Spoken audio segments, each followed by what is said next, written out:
Saya awali, Assalamualaikum warahmatullahi wabarakatuh.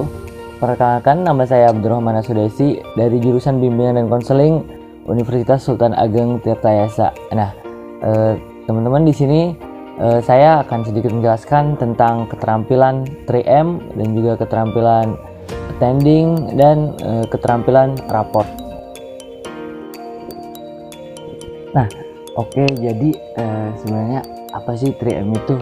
Nah, jadi 3M itu adalah sebuah proses yang saling berkaitan, mulai dari keseriusan dan fokus konselor dalam hal mendengarkan masalah konseling. Nah, sehingga nantinya dapat memahami dengan baik dan akhirnya mampu merespon secara tepat sesuai gitu dengan masalah konseling tersebut.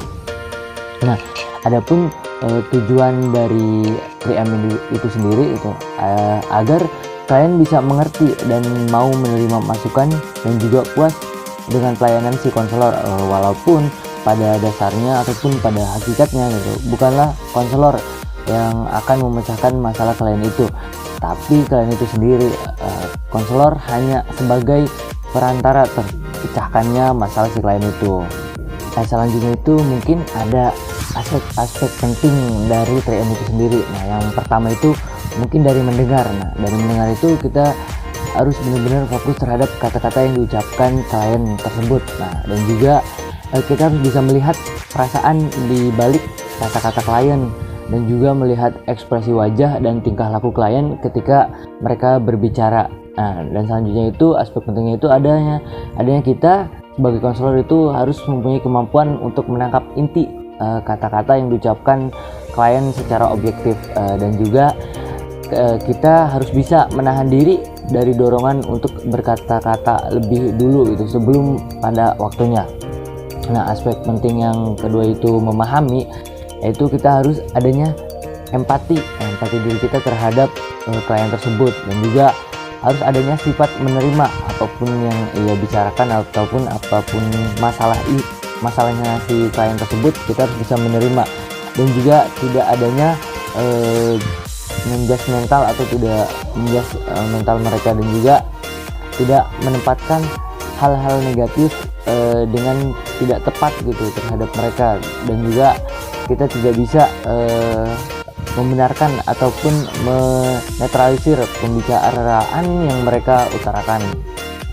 Nah, selanjutnya itu aspek penting dari merespon, yaitu menjadikan klien senang agar bicara banyak tentang masalahnya gitu. Jadi gimana caranya kita bisa membuat senang si klien untuk mereka bisa berbicara banyak gitu tentang masalah dirinya. Nah, dan juga ketika kita berbicara, usahakan bahasanya itu padat, jelas, dan sederhana yang mampu dipahami dengan mudah oleh klien tersebut, dan juga tidak adanya menyinggung dari diri kita. Nah, dan selanjutnya itu kita dapat mengarahkan kepada diri klien untuk mengarahkan dia kepada hal-hal baik setelah ini gitu, setelah pembicaraan setelah selesai gitu. Nah, selanjutnya itu ada tahapan dari 3M itu sendiri. Nah, mungkin tahapan dari 3M sendiri pasti kita ngurut dari yang pertama mendengar, memahami, dan merespon. Nah, mungkin untuk mendengar, yang pasti kita harus fokus dan menganalisis setiap apa yang klien ucapkan atau apa yang klien utarakan gitu. Nah, yang selanjutnya itu memahami atau menyaring intinya gitu, dari permasalahan yang ia bicarakan, dan mencoba empati dari apa yang ia telah bicarakan dan tidak menyalahkan apa yang ia telah lakukan gitu ke sebelumnya. Dan juga yang pasti kita akan merespon, memberikan suatu rangsangan terhadap diri klien yang mana untuk dia dapat berbicara banyak, dan juga memberikan kata-katanya itu dengan secara jelas dan juga sederhana untuk lebih mudah dipahami oleh si klien, dan juga memberikan kata-katanya itu agar ia akan mengarahkan dirinya terhadap hal-hal baik nantinya gitu setelah kita adakan kegiatan ini gitu. Nah, mungkin selanjutnya itu ada kekurangan dan kelebihan dari 3M itu sendiri. Nah, untuk kekurangannya kurang lebih kepada yang inti awalnya itu mendengar. Nah, terkadang suara yang dihasilkan dari klien itu sendiri tidak jelas gitu, ataupun adanya kerancuan yang terjadi seperti nada ataupun intonasi yang dihasilkan dari diri klien itu kurang jelas gitu, sehingga kita tidak dapat mendengarnya dengan jelas apa yang ia bicarakan, dan nantinya akan berkaitan juga dengan memahami dan juga merespon gitu. Bagaimana kita akan merespon dan memahami ketika dari pembicaraan si klien pun tidak jelas gitu awalnya.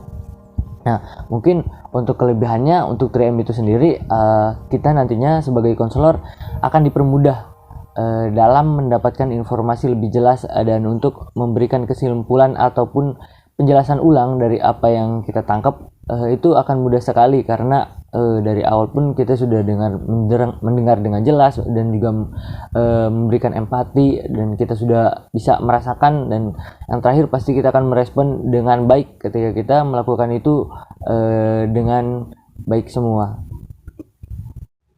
Nah, selanjutnya itu mungkin contoh dari 3M itu sendiri. Nah, mungkin dari mendengar, yang pasti contohnya itu ketika mereka berbicara, kita benar-benar dari kontak mata itu benar-benar harus melihat dengan sesama gitu. Kita benar-benar tatap muka, dan juga kita tidak adanya gangguan lain gitu, suara ataupun hal-hal lain yang benar-benar nantinya akan merusak pendengaran kita gitu.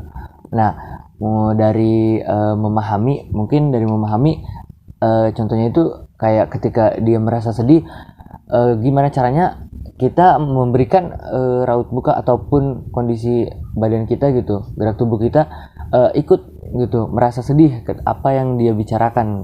Nah, selanjutnya itu mungkin adanya merespon. Nah, merespon itu mungkin contohnya kayak seperti timbal balik dari kata-kata gitu, jawaban setelah dia berbicara mungkin seperti lalu, ataupun selanjutnya bagaimana, terus. Nah, dan juga mungkin nantinya adanya kesimpulan dari setelah kegiatan itu beres. Nah, oke, selanjutnya itu yaitu keterampilan attending. Nah, attending itu apa sih? Jadi attending itu cara bagaimana kita nantinya sebagai konselor ketika berhadapan dengan klien atau kita berhadapan dengan konselor kita, bagaimana kita menunjukkan sikap kita gitu, cara berperilaku kita, agar nantinya dari sikap kita itu akan timbul rasa nyaman dan aman dari konselor tersebut. Nah, jadi seperti itu attending itu, gimana caranya kita membuat si konselor atau klien kita itu membuat dirinya itu merasa nyaman dan aman gitu kepada kita ketika dalam kegiatan konseling berlangsung. Nah, jadi tujuan dari attending itu bagaimana caranya kita itu membuat diri klien itu merasakan suasana yang kondusif gitu, merasakan suasana yang bebas dalam artian dia dapat mengekspresikan gitu, dapat mencurahkan gitu isi dari hatinya, suasana hatinya gitu, dan juga tingkah lakunya ketika kita melakukan kegiatan konseling tersebut gitu. Nah, jadi apa sih aspek-aspek penting dari attending itu? Nah, aspek pentingnya itu yaitu yang pertama itu ada yang namanya sikap badan atau posisi badan. Nah, yang kedua itu ada yang namanya kontak mata. Nah, yang ketiga itu ada mendengarkan atau pendengaran kitanya gitu. Nah, yang pertama itu posisi badan. Jadi aspek penting dari posisi badan itu seperti apa sih gitu kan? Nah, posisi badan itu kayak kita itu berhadapan dengan si klien itu benar-benar langsung gitu, berhadapan-hadapan, tidak kita duduk di samping gitu, klien ada di sampingnya. Nah, dan juga seperti kayak posisi tangan, dan posisi tangan itu benar-benar ada di atas meja gitu, ataupun kita tidak, tangan kita ini tidak memegang apapun gitu, tidak melakukan apapun, ataupun dari diri kitanya yang selalu bergerak-gerak ataupun tidak fokus gitu. Benar-benar kita tuh benar-benar memposisikan badan kita benar-benar menghadap si klien dan fokus terhadap klien. Nah, yang keduanya itu aspek pentingnya itu ada yang namanya kontak mata. Nah, kontak mata ini benar-benar penting banget nih. Kontak mata, karena dari kontak mata itu kita juga bisa ngeliat si klien itu, kondisi si klien itu seperti apa gitu. Jangan sampai kontak mata itu ketika kita dalam kegiatan konseling, mata kita tuh kayak kemana-mana, melihat sana, melihat sini, dan melihat hal-hal yang tidak diperlukan dalam kegiatan konseling. Nah, yang ketiga itu ada yang namanya mendengarkan. Nah, aspek penting mendengarkan ini benar-benar penting banget ya, karena dalam kegiatan konseling itu benar-benar kita tuh harus mendengarkan si konseli atau klien kita itu ketika berbicara gitu, atau apalagi sampai ketika dia bercerita. Benar-benar kita tuh harus menyaring apa yang ia bicarakan, apa yang ia kesahkan, ataupun apa yang ia ekspresikan gitu. Benar-benar telinga kita tuh benar-benar harus mendengar, fokus terhadapnya gitu. Nah ya, jadi itulah aspek penting dari attending. Nah tahapan-tahapan dari attending ini seperti apa sih? Jadi kayak kita tuh harus benar-benar mempersiapkan diri kita untuk suatu kegiatan gitu, apalagi kita sebagai konselor nantinya. Nah, dan selanjutnya itu ada kayak kita tuh benar-benar di awal itu kayak menyapa dengan gembira gitu, benar-benar menyambut mereka. Dan juga ketika kegiatan pun kita benar-benar harus membuat ceria gitu dalam kegiatan tersebut. Ketika walaupun mereka tidak ceria, kita pun harus membuat mereka bagaimana ikut ceria gitu, dan bisa adanya timbul rasa nyaman dan juga rasa benar-benar dia itu mau gitu ikut melangsungkan kegiatan nantinya, seperti itu. Nah, adapun selanjutnya itu yaitu bagaimana sih kekurangan dan kelebihan. Nah, mungkin dari kelebihan attending sendiri, nah ketika attending itu kita kan pasti benar-benar harus berhadapan dengan mereka dan membuat mereka itu merasa nyaman dengan kita. Nah, kelebihannya itu kita dapat membuat mereka itu merasa lebih enak gitu dalam bercerita ataupun dalam hal-hal yang nantinya berkaitan dengan kegiatan konseling itu. Karena dari awal kita membuat mereka nyaman, mereka gembira, itu mereka sudah bisa merasakan gitu, oh iya diri ini bisa gitu dalam kegiatan berlangsung, bisa berbicara dengan bebas gitu. Mungkin untuk kekurangannya, mungkin banyak dari konseli yang merasa ketika adanya attending gitu, adanya kita benar-benar berhadapan langsung dengan mereka, dengan adanya kita yang merasa ceria gitu, melakukan kegembiraan, membuat bagaimana caranya mereka gembira, tapi mereka malah merasa canggung dengan kegembiraan kita gitu, malah mereka itu tidak bisa menerima gitu. Apalagi banyak konseli yang merasa malu, apalagi introvert, hal-hal yang lain yang membuat mereka itu tidak bisa gitu dengan keceriaan seperti itu gitu. Nah, mungkin seperti itu untuk kekurangan dan kelebihannya. Nah, dan selanjutnya itu mungkin contohnya ya. Jadi contohnya itu mungkin kayak gini. Dari attending itu sendiri, dari awal kan kita harus benar-benar menyapa dengan ceria. Nah, mungkin kayak seperti ini, hai selamat pagi anak-anak. Nah, anak-anak pun pasti akan menyapa dengan semangat pula. Nah, jadi bagaimana kita menyapanya dengan gembira saja gitu, dengan balas-balasan kata yang benar-benar membuat mereka ceria, dan sampai akhirnya membuat mereka itu merasa nyaman terhadap diri kita, merasa nyaman terhadap kegiatan yang akan dilangsungkan. Nah, selanjutnya itu ada yang namanya raport. Nah, apa sih raport tuh? Jadi raport tuh hubungan baik antara konselor dan juga konseli, yang mana nantinya akan menimbulkan kerjasama yang optimal dari si konselor dan juga si konseli tersebut. Dan juga ada tujuan dari rapot itu sendiri. Nah, jadi rapot itu sendiri tujuannya adalah menjembatani gitu antara si konseli terhadap si konselor nantinya, gitu. Yang mana nantinya akan menimbulkan sikap siap gitu terhadap dirinya untuk menceritakan secara optimal nantinya, dan juga dengan adanya kesepakatan tujuan-tujuan nantinya dalam kegiatan konseling. Nah, tujuan utama dari raport itu sendiri yaitu menjembatani hubungan antara si konselor dengan si konseli. Nah, yang nantinya akan adanya penerimaan yang baik dan juga minat yang mendalam dari si konseli tersebut ataupun masalahnya sendiri, dan juga nanti timbullah kesepakatan ataupun kesamaan antara konselor dan konseli untuk keberlangsungan kegiatan konseling tersebut. Nah, Selanjutnya mungkin ada tahapan-tahapan dari rapat itu sendiri. Nah, yang pertama itu mungkin adanya pemberian salam yang menyenangkan. Nah, yang kedua itu adanya penetapan topik pembicaraan yang sesuai.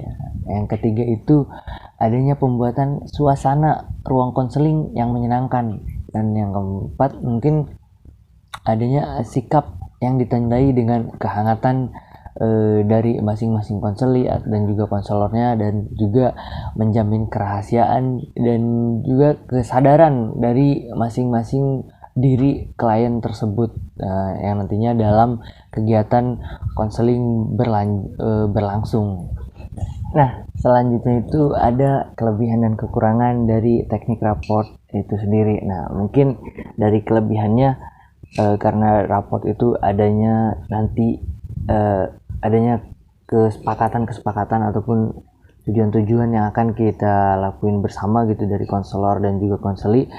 Mungkin untuk kegiatan berlangsung itu akan mudah sekali gitu. Tujuan-tujuan yang akan kita capai itu akan kita ketahui gitu, apa saja prosedur-prosedur yang harus kita lakukan gitu agar pembahasan ataupun tujuan yang kita telah sepakati mudah tercapai. Nah, dan juga mungkin untuk kekurangannya, mungkin dari kekurangan raport itu sendiri, karena kita harus adanya kesepakatan, juga harus adanya persamaan.